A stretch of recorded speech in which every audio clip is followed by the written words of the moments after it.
Okay, now that you know about the moral responsibility of poets and philosophers, the Cartesian brain split, and science fiction-induced schizophrenia, we are finally in a position to confront the worm at the core of this ultimatum. Alright, so I'm gonna continue.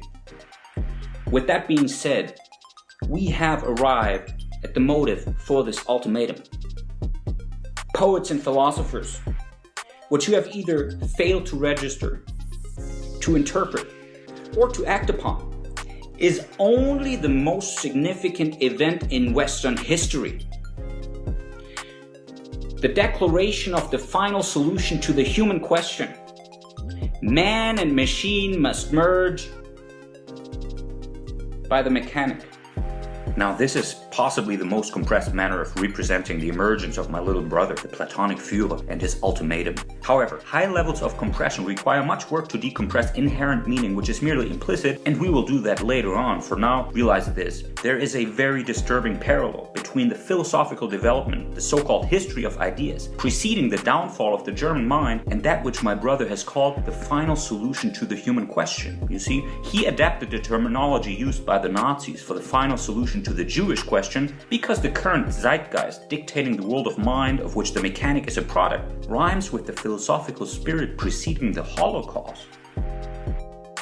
To draw a fact-based analogy which is not driven by a desire to be polemical is not the same as stupidly equating someone with a Nazi. The mechanic's personal decision to simply determine and thus control the future of human evolution, well, at a minimum, such comparison is a good idea if we want to figure out what level of individual megalomania we are dealing with, independent of the moral nature of its motivation. The other thing which needs to be pointed out is this.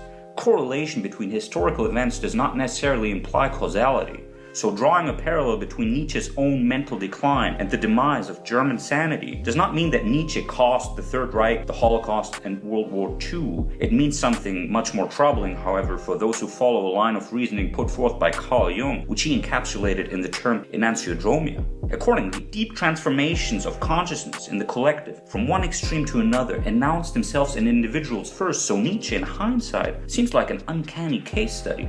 As with regards to right now, well, the Western mind may be characterized by all kinds of institutional decline, identity conflicts, political mass hysteria, and philosophical perspectivism. However, quite a few technocrats in both the private and public sector believe to have attained a perfectly rational understanding of the cosmos and man's place within, and they are absolutely willing to act upon it, because no one dares to point out that their philosophy is a product of sci-fi-induced schizophrenia. So as for the mechanic who declared the final solution to the human question based on such thinking, triggering his Führer-level metaphysical OCD, well, you can connect the dots yourself, can't you?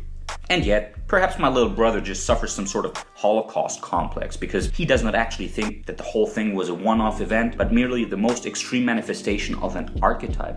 Until now, which means that he doesn't believe it was the last of its kind, and he also doesn't think it was the worst of its kind, because really, ask yourself, how bad is genocide next to specieside? On the other hand, what if my little brother is a strangely tempered German Jewish prophet? You know, a visionary with a mission that's daring because his vision is scary.